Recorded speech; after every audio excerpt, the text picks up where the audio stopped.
Assalamualaikum warahmatullahi wabarakatuh. Di sini saya akan menjelaskan tentang pemanfaatan aplikasi Graph pada pembuatan jalur angkut.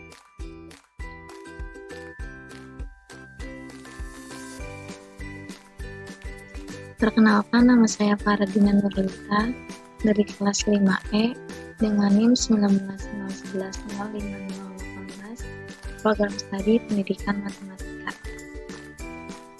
Masalahan yang pertama yaitu banyak sering kita jumpai, yaitu supir angkot yang mengetem sembarangan. Dan yang kedua yang sering banget kita temui di jalan yaitu jalanan menjadi macet. Pokok pembahasannya di sini ada 3. Yang pertama yaitu tentang teori pendukung, di mana ada lintasan Miller dan sirkuit Wheeler. Yang kedua ada pembahasan, dan yang terakhir ada kesimpulan. Yang pertama definisi. Definisi dari lintasan Miller adalah lintasan melalui masing-masing sisi dalam graf tepat satu kali. Sedangkan sirkuit Wheeler yaitu sirkuit yang melalui masing-masing dalam graf tepat satu kali. Yang kedua, jalan berupa lintasan Wheeler. Jika jalan yang akan dilewati angkutan kita berupa lintasan Wheeler adalah cara jalan yang mudah untuk dibuat rute angkutan. Pada contoh di samping, seperti persimpangan jalan yang mempunyai cabang yang berjumlah 6, kecuali persimpangan yang mempunyai jumlah cabang yang ganjil. Hal ini sesuai dengan syarat cukup dan perlu agar suatu graf disebut dengan graf semi Wheeler, yaitu jika dan hanya jika setiap simpul dalam graf berderajat 6 kecuali jumlah simpul yang berderajat ganjil. Yang kedua yaitu jalanan berupa sirkuit Wheeler. Jika jalan yang digunakan merupakan sirkuit Wheeler, maka mudah dibuat rute angkot karena hampir sama dengan lintasan Wheeler. Perbedaannya di tujuan akhir. Jika ada jalan berupa lintasan Wheeler, maka tujuan akhirnya adalah terminal lain. Maka pada sirkuit Wheeler, tujuan akhirnya adalah terminal awal dia berangkat. Maka pada gambar di contoh, setiap persimpangan jalan mempunyai jumlah cabang yang sama, yaitu cabang 4. Hal ini sesuai dengan syarat cukup dan perlu agar suatu graf disebut graf Wheeler, yaitu jika dan hanya jika setiap simpul di dalam graf berderajat genap.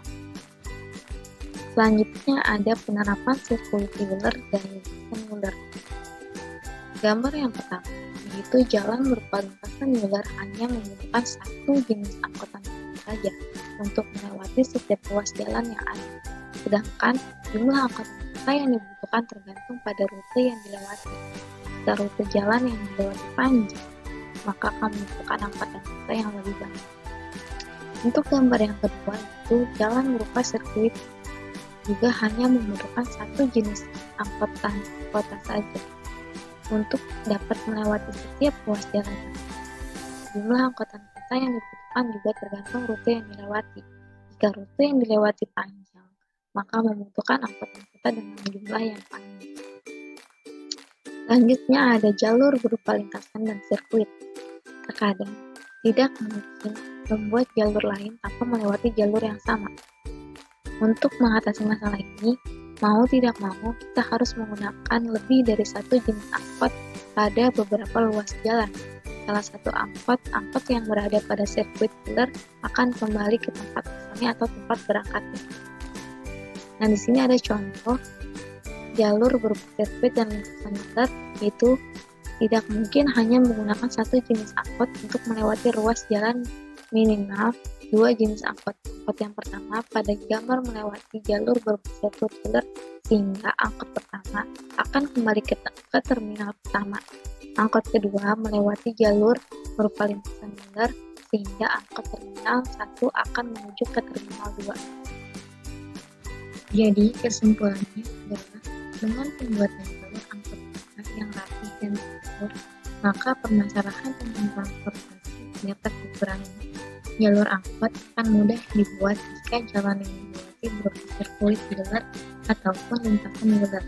Tapi tidak keduanya, jika jalan berupa sirkuit dan lintasan Wheeler akan lebih sulit menentukan jalur angkot kita karena harus dibuat satu jalur lebih dahulu kemudian jalur lainnya.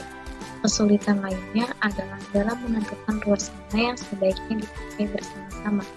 Alangkah lebih baik dipilih jalan yang paling pendek sehingga tidak terlalu merugikan satu. Sekian presentasi dari saya, kurang lebihnya mohon maaf.